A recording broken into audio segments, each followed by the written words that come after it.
હાય મિત્રો, હું જંગલમાં ફરતો ફરતો તમને એક રસપ્રદ વાત કહેવા જઈ રહ્યો છું, આહાર શૃંખલા વિશે।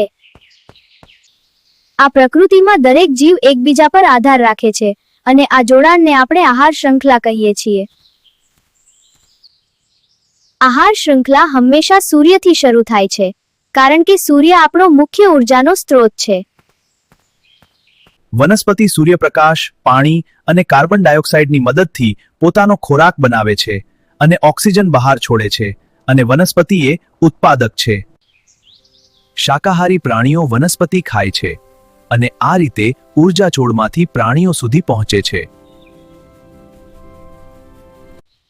માંસાહારી પ્રાણીઓ શાકાહારી પ્રાણીઓને ખાય છે અને ઊર્જા આગળના સ્તરે પહોંચે છે।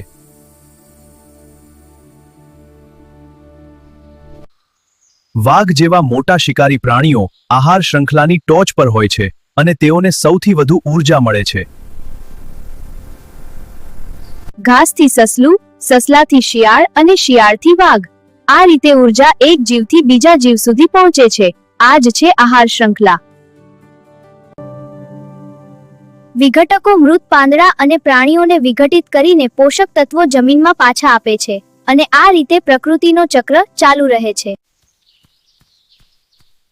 જો આહાર શૃંખલાની એક કડી તૂટી જાય તો આખું પર્યાવરણ અસંતુલિત થઈ જાય છે।